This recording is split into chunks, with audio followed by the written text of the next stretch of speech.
Trust doesn't break with thunder. It dissolves like sugar in rain. I remember the weight of the suitcase I hadn't finished packing, sitting open on our bed like a mouth mid-sentence. The sound of water running in the bathroom where Daniel was brushing his teeth.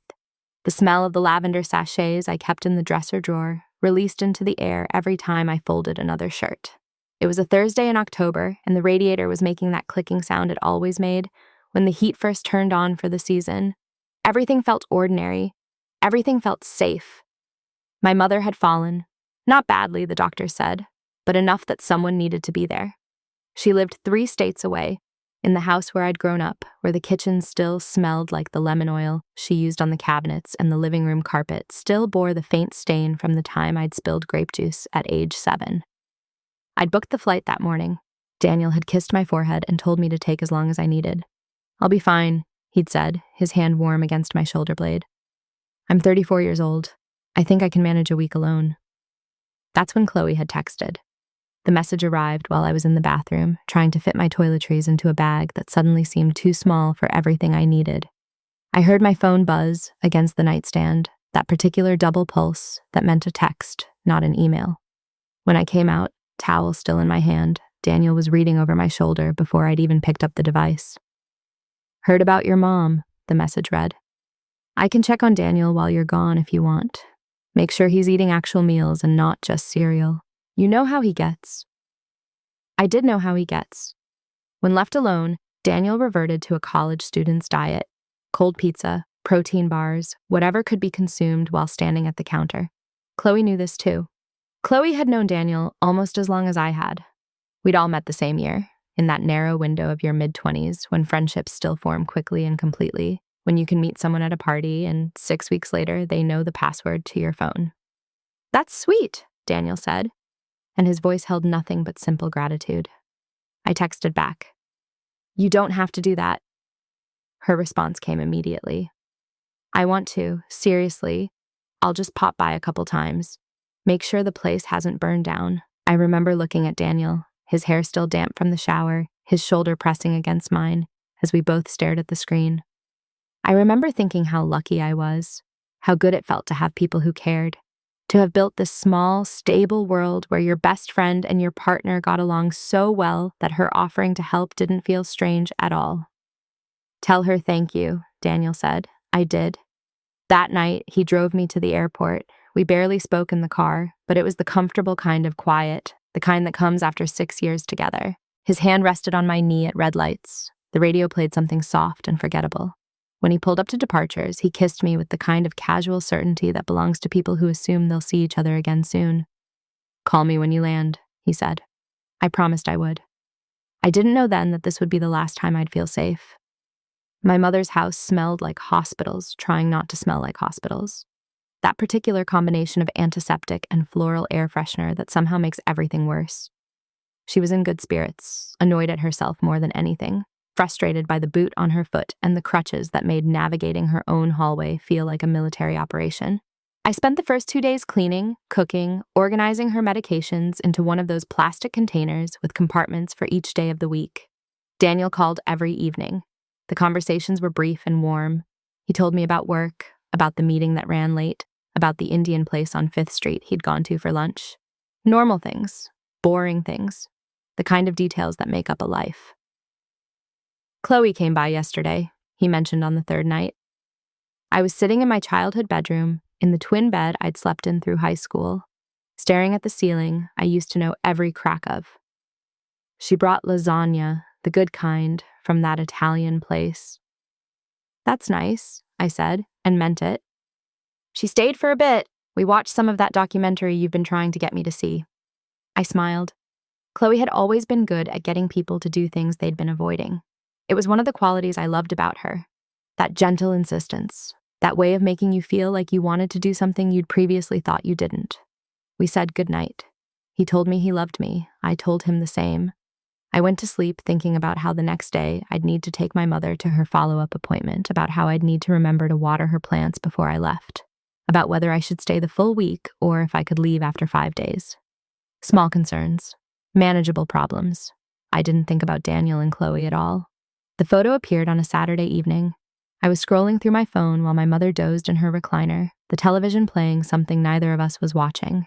It was that aimless kind of scrolling, the kind you do when you're tired but not ready to sleep, when your brain needs something to do with its hands. I wasn't looking for anything. I was just looking. The photo showed up in my feed because someone we both knew had been tagged. A mutual friend from college, someone I hadn't seen in years but never quite unfriended. The algorithm had decided I might be interested. The algorithm was right. It was Daniel's living room. Our living room. I recognized it immediately. The gray couch we'd bought together 3 years ago, the throw pillows I'd chosen, the bookshelf in the background with its familiar disorder of novels and coffee table books. The lighting was warm, golden hour light filtering through the windows we'd spent a weekend washing just last month. Daniel was on the couch. Chloe was next to him. Not touching, not obviously, but close. Closer than friends sit. Her body angled toward him in a way that bodies angle when they're comfortable, when they've forgotten to perform appropriate distance. But it was the caption that made my heart stop mid-beat. Keeping this one company while his better half is away. The emoji, that small pink heart. Such a tiny thing, such a massive thing. I stared at the photo for what felt like hours, but was probably 60 seconds.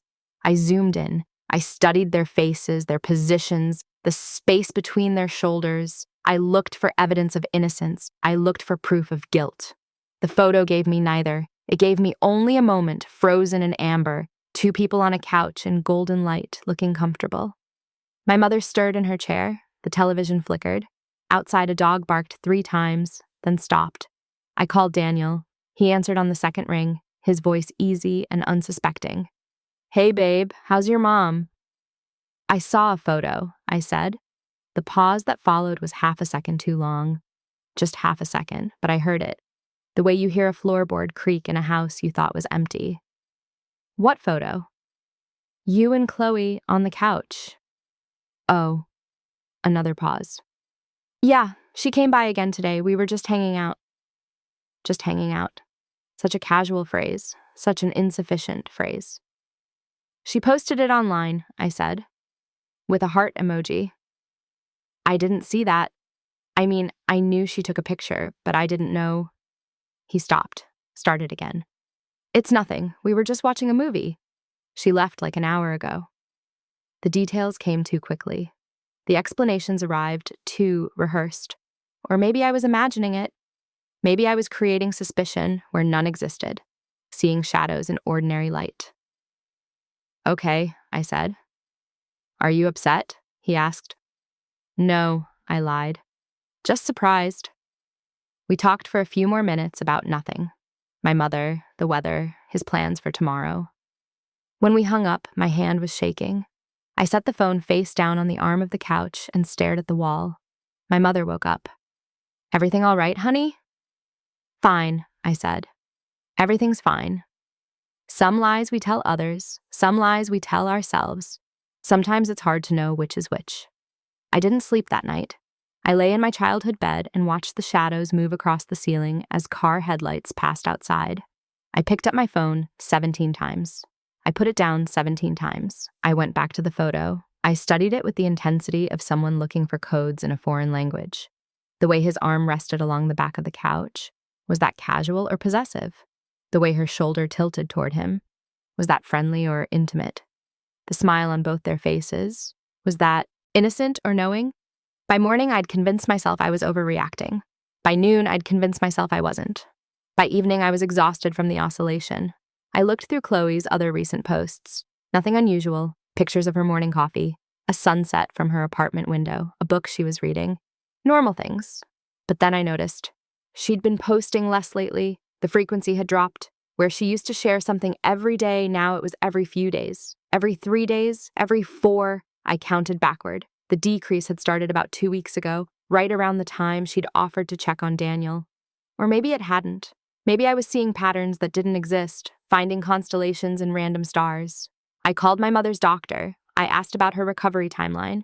I said I might need to head home sooner than planned. The doctor was understanding, but firm. My mother needed help for at least another week. I said I understood. I hung up. I felt trapped in the small house I'd grown up in, 3 states away from the life I'd built, unable to see what was happening in the spaces I'd left empty. The next photo appeared 2 days later. This time it was on his Instagram story, the kind of thing that disappears after 24 hours, the kind of thing you post when you want something to feel temporary, unofficial, deniable. Just a quick shot of a dinner table, 2 plates, 2 glasses of wine. The corner of Chloe's hand visible at the edge of the frame, her bracelet catching the light. The bracelet I'd helped her pick out last year for her birthday, the caption, "Good food, good company." I screenshot it before it could vanish. This time when I called, his phone went to voicemail. I waited 10 minutes, called again, voicemail, 20 minutes, voicemail. He texted an hour later. "Sorry, was in the shower. What's up?" "You had dinner with Chloe again." "She brought Thai food. Thought it would be nice to eat together instead of her just dropping it off. Is that okay? Is that okay?" He was asking permission retroactively, after the fact, after the dinner had already happened. I wanted to scream. I wanted to say, of course it's not okay. I wanted to ask why she kept coming over, why they kept taking photos, why good company needed documentation, why nothing felt the way it was supposed to feel anymore. Instead, I said, "How many times has she been over?" "I don't know, a few." "How many is a few?" "Why does it matter?" "Because I'm asking." The conversation deteriorated from there. Not into shouting. We weren't shouters. We were the couple who processed things calmly, who talked through disagreements like adults. But there was an edge now, a brittleness. Something was bending that wasn't supposed to bend. "You're being paranoid," he said finally, gently, like he was concerned about me rather than defending himself. Like my fear was the problem, not his behavior. "Maybe," I said, "but you're being secretive." "I'm not being secretive. I just don't think I need to report every single time a friend stops by." Friend. Singular. Not my friend, not our friend. A friend. As if Chloe belonged to some neutral category, some space that existed outside our shared history. We hung up without resolution. I sat in the darkening living room of my mother's house and felt the distance between us stretch like a rubber band pulled too tight. That moment before snapping when you can feel the tension in your teeth. I started going through old photos on my phone, pictures from the past year, looking for something I might have missed. I found them at a group dinner, Chloe's hand on his shoulder as she laughed at something outside the frame. I found them at a birthday party, standing close together near the kitchen. I found them in the background of someone else's photo, talking in a corner, heads bent toward each other. Or maybe they were just there. Maybe they were just existing in the same space, the way friends do. Maybe I was constructing a narrative from innocent fragments, writing a story that didn't exist. I called my own best friend from high school, a different friend, someone who'd never met Daniel or Chloe. "Do you think I'm crazy?" I asked. She was quiet for a moment. Then, "I think when you start asking that question, something is already wrong. Whether it's the situation or your perspective, I don't know. But something isn't right." It was the most honest thing anyone had said to me in days. I came home 3 days early, hired a neighbor to check on my mother, booked a flight that left at 6 in the morning and landed at noon. Didn't tell Daniel, didn't tell Chloe, just packed my bag in silence while my mother slept and left a note on the kitchen counter. The taxi dropped me at the apartment at 1:15 p.m. on a Tuesday afternoon. The street was quiet, the kind of residential silence that happens midday when everyone is at work. I stood outside the building for a moment, key in hand, and realized I was afraid. Not of what I'd find exactly, but of the finding itself, of the moment when uncertainty would crystallize into truth. I climbed the stairs slowly. Our apartment was on the 3rd floor. Each step felt like walking underwater. The door was unlocked. I pushed it open. The living room was empty, the kitchen too. But there were signs of recent life, a coffee mug on the counter, still warm to the touch. 2 mugs, the smell of perfume in the air, floral and familiar. Chloe's perfume, the same scent she'd worn for years. "Daniel?" I called. Silence. Then footsteps from the bedroom. Quick footsteps. Purposeful. He appeared in the doorway wearing jeans and a t-shirt, his hair slightly mussed, his face cycling through surprise, confusion, and something that might have been fear. "You're home," he said. "I'm home. You didn't tell me you were coming. I wanted to surprise you." We stared at each other across the length of the living room. 10 feet of space that felt like miles, Is Chloe here? I asked. The pause before he answered told me everything. She just left. Her car is still outside. Another pause, longer this time. She walked to the corner store. I walked to the bedroom. He followed, saying my name, saying wait, saying let me explain, saying it's not what you think. All the phrases that confirm exactly what you think. The bed was unmade, the sheets twisted, a water glass on each nightstand, the window cracked open, fresh air flowing in like the room had needed breathing. How long? I asked. Nothing happened. How long? I don't know what you want me to say. I turned to look at him then, really look at him. This person I'd shared 6 years with, who I'd trusted with my spare key and my morning breath and my mother's diagnosis. This person who suddenly looked like a stranger, wearing a familiar face. The truth, I said. That's what I want you to say. He sat down on the edge of the bed, put his head in his hands. When he spoke, his voice was quiet. 3 weeks, 3 weeks, since before I left, since before my mother fell, since before the offer to check on him, which now revealed itself not as kindness, but as pretext, not as favor, but as permission. And Chloe? I asked. She's coming back. That's not what I meant. He knew what I meant. He looked up at me with eyes that held both shame and something else, something that looked almost like relief. The relief of someone who no longer has to carry a secret, who can finally set down a weight they've been holding. We didn't plan it, he said. That's not an answer. It just happened. That's not an answer either. I don't have a better one. And that finally was the truth. Not an explanation, not a justification, just the plain, insufficient fact. It happened, and he didn't have words to make it mean anything other than what it was. I heard the front door open, footsteps in the hallway. The particular rhythm of Chloe's walk, which I'd known for years, which I could have identified blind. She appeared in the bedroom doorway carrying a paper bag from the corner store. When she saw me, her face went through the same sequence his had. Surprise, understanding, collapse. I thought you were coming back Friday, she said. Of all the things she could have said, this was the worst. Because it meant they'd planned it, calendared it, calculated exactly how much time they had left. I changed my mind, I said. The three of us stood there in a triangle of terrible geometry. The person I'd loved, the person I'd trusted, and me, in the space between, suddenly belonging to neither. I should go, Chloe said. You should both go, I said. Daniel stood up. This is my apartment too. Then I'll go. Wait, Chloe stepped forward. Can we talk about this? Can we just... No, I said. The word came out sharp and final. No, we can't talk about this. Not right now. Not with both of you here. Not in this room where you just... I stopped, darted, over. I need you both to leave. They looked at each other. Some silent communication passed between them. A language I wasn't part of, that I'd never been part of, that had been developing in the spaces I'd left empty. Daniel nodded. Chloe set the bag down on the dresser. They left together. I heard the front door close, heard their footsteps descending the stairs, heard the building settle back into silence. I sat on the edge of the bed and felt nothing. Not rage, not grief, just a vast, echoing emptiness where feeling should have been. Like someone had scooped out my insides and left only the hollow shell, the outline of a person who used to know how her life worked. The water glass on his nightstand had lipstick marks on the rim. Red lipstick, Chloe's shade. I picked it up and carried it to the kitchen. Washed it in water so hot it burned my hands. Washed it 3 times. Put it back in the cabinet with the others, where it belonged, where it had always belonged. Daniel came back that evening. I'd spent the intervening hours cleaning, not just tidying, but truly cleaning. I stripped the bed and washed the sheets in the hottest setting the machine had. I vacuumed the bedroom floor. I wiped down surfaces.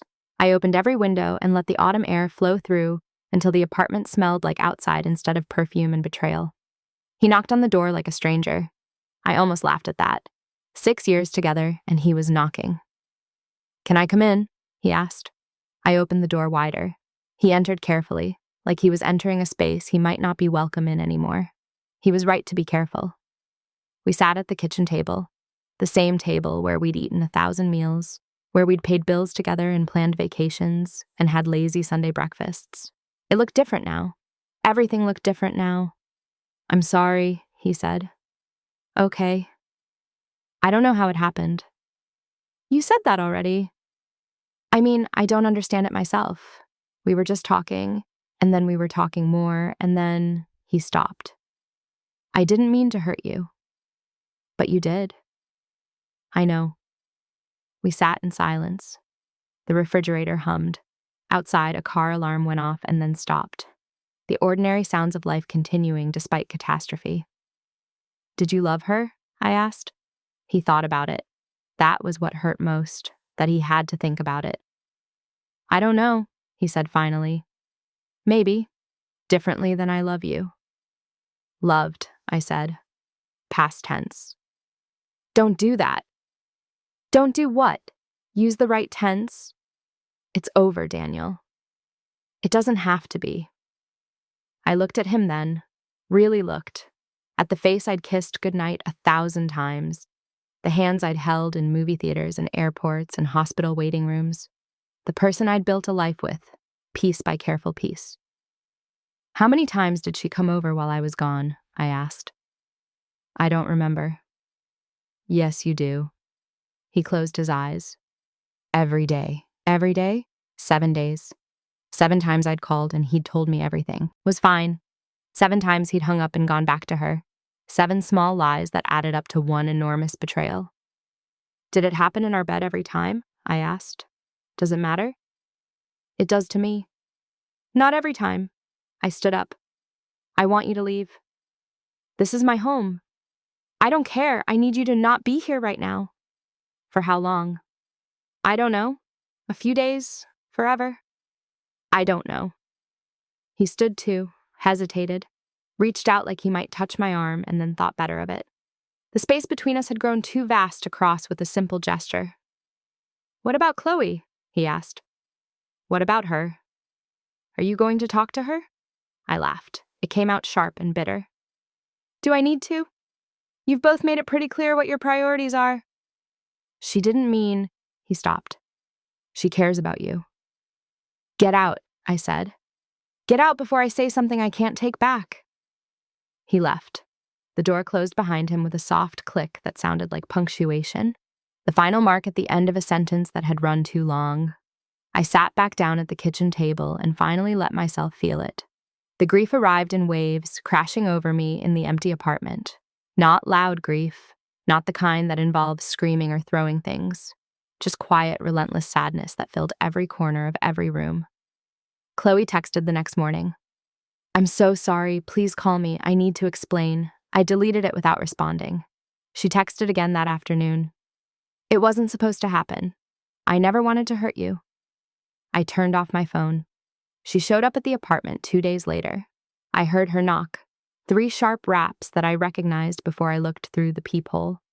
I stood on my side of the door and said nothing. She knocked again, called my name, said please, said she understood if I hated her, but could we just talk?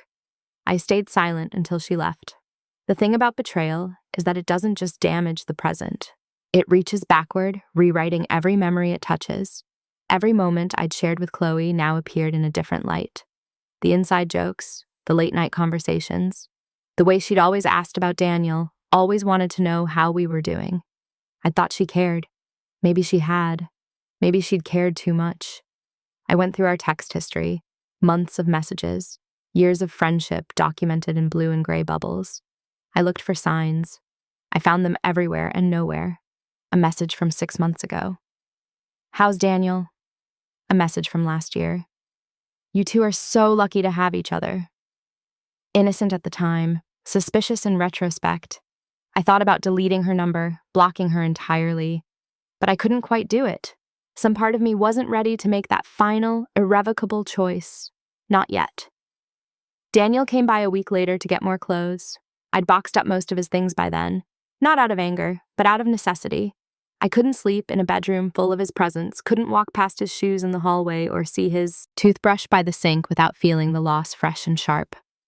"You didn't have to do this," he said, looking at the boxes. "I did, actually." Where should I take them? Wherever you're staying. I'm at a hotel. I didn't ask which one, didn't ask if he'd been there alone, didn't want to know. He looked around the apartment like he was seeing it for the last time. Maybe he was. I never stopped loving you, he said. That almost makes it worse. How? Because it means you chose to hurt me anyway. It means love wasn't enough to stop you. He didn't have an answer for that. There wasn't one. Are we over? He asked. I don't know, I said. Maybe we've been over for a while and I just didn't realize it. That's not true. Isn't it? When did it start, really? When did you first look at her differently?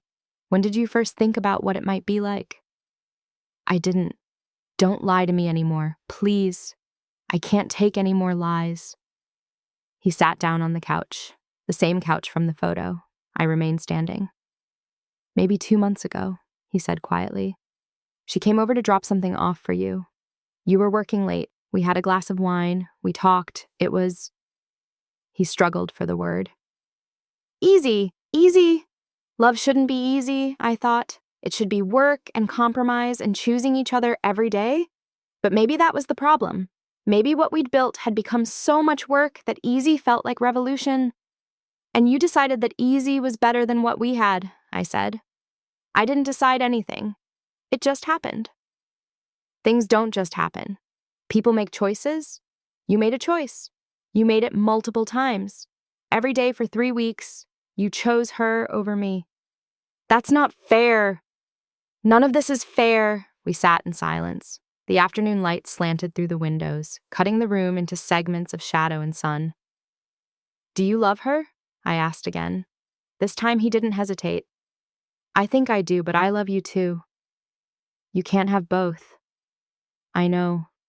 So choose. The word hung between us. Choose. Such a simple demand. Such an impossible ask. I don't know how, he said. Then I'll choose for you. I want you to leave. I want you to take your boxes and go, and I want you to figure out what you actually want without me waiting in the wings to be chosen or discarded based on how you feel that day. And what if I choose you? Then you'll have to prove it, not with words, with time, with actions, with months of rebuilding what you broke, and even then, I stopped. Even then, I don't know if I can forgive this. But you might try? I don't know. Ask me in 6 months, a year, when it doesn't hurt to look at you. He stood, picked up one of the boxes. I'm sorry, he said again. I know you are, but sorry doesn't fix it. Sorry doesn't rewind time. Sorry doesn't make me trust you again.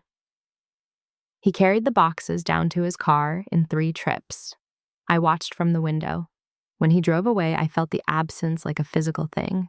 Like the air, pressure in the room had changed. I was alone. For the first time in 6 years, the apartment held only me. The months that followed were quiet. I went to work. I came home. I cooked meals for one and ate them standing at the counter. I stopped checking social media. I didn't want to know where they were or what they were doing. Didn't want to see photos of them together. Confirmation that they'd chosen each other while I chose solitude. My mother called every few days. She'd healed well.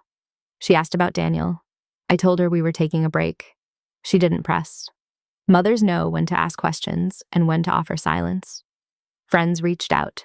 Mutual friends caught in the middle, unsure whose side to take or if there were sides at all. I made it easy for them. I said I was fine. I needed space. I'd be back when I was ready. Most respected that. Some didn't. The ones who didn't fell away naturally, like leaves in autumn. I thought about Chloe constantly, not with anger anymore, but with a deep, aching confusion. How does a friendship end without ending? How do you mourn someone who's still alive but no longer yours to call at midnight when you can't sleep? We'd shared 8 years. 8 years of secrets and laughter and the particular intimacy that comes from truly knowing someone. All of it invalidated by 3 weeks in October. Or maybe not invalidated. Maybe just transformed into something else. Something that existed in the past, but couldn't survive into the present. Like a photograph that fades when exposed to too much light. I boxed up the things she'd left at my apartment over the years. A sweater, a book, a necklace I'd borrowed and forgotten to return. I addressed the box, but couldn't bring myself to mail it. It sat by the door for weeks, a monument to unfinished business.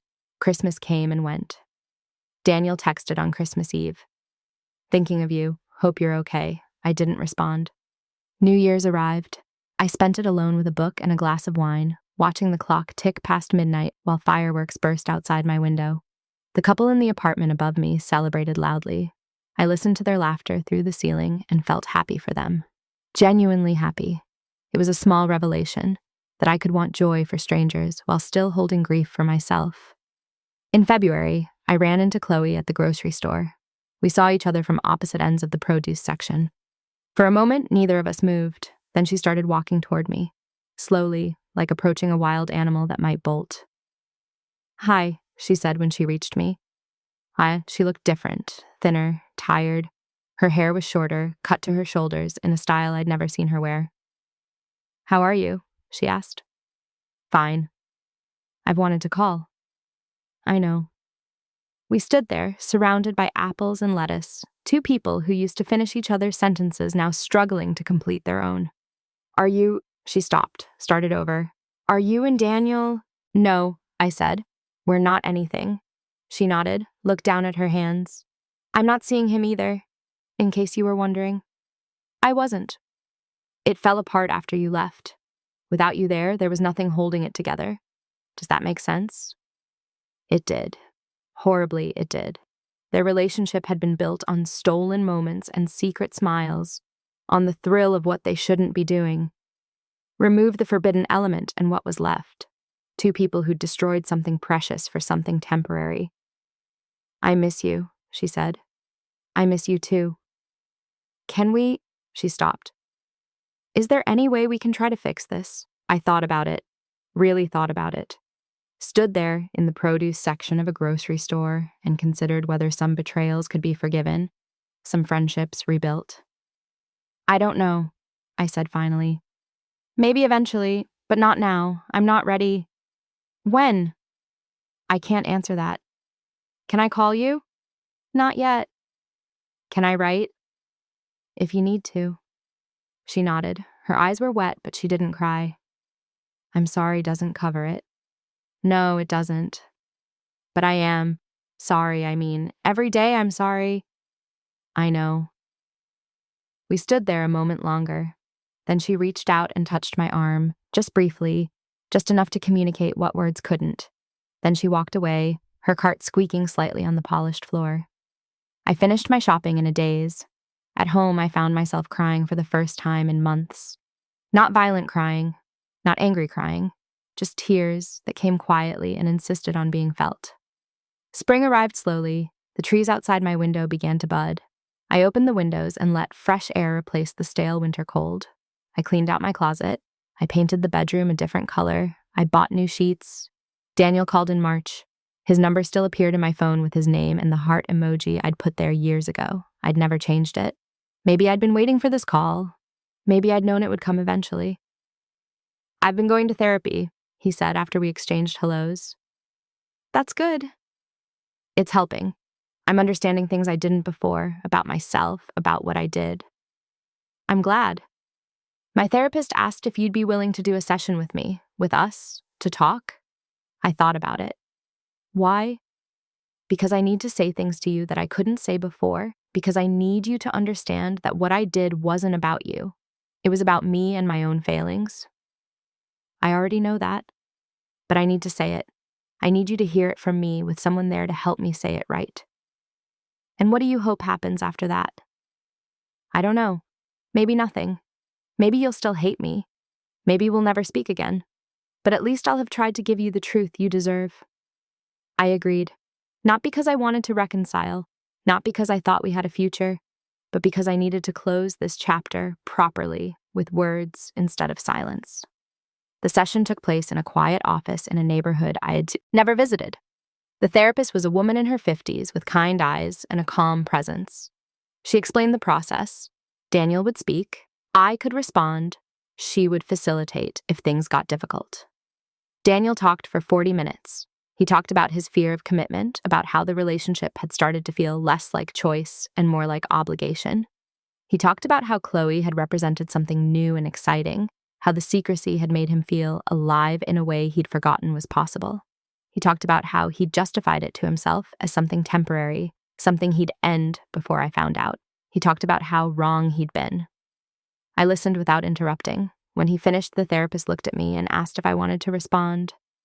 "I don't hate you," I said. "I thought I would, but I don't. I'm angry, I'm hurt.